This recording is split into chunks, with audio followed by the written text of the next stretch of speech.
More about this process is Channel 13's Jenny Hetman. This isn't a huge surprise, Jenny. No. It really is not. Yeah, a lot of people thought going into this race yesterday that this would end up in convention. So, of course, we now know that this 3rd congressional district will be decided by delegates instead of voters.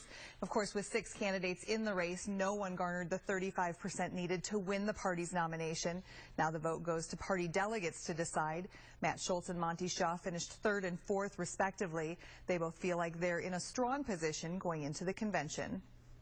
And you don't have to spend thousands, tens of thousands, hundreds of thousands of dollars on TV to reach out and have personal conversations with 514 delegates. So I really think my assets as the most electable Republican and the one that's worked with these people for 20 years to elect other Republicans will actually make me the front runner in the convention. You're not talking to 40,000 people, you're talking to less than 1,000. And so, it's very personal, one-on-one.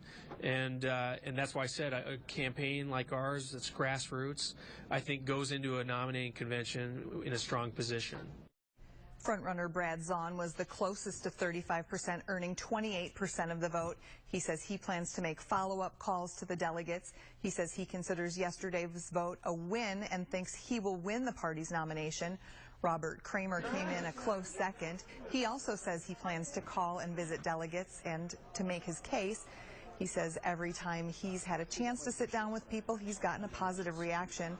Our Channel 13 insider Jerry Crawford says he doesn't like either of the frontrunners going into the convention.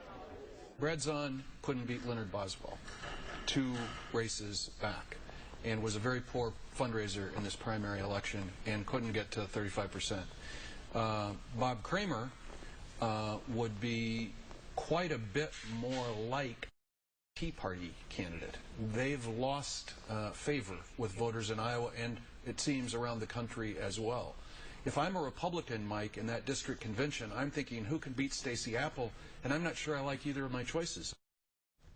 Now, we did talk to one delegate. He says that he expects the lead up to the convention to be a little bit bigger than the caucuses because now the candidates know who they're targeting.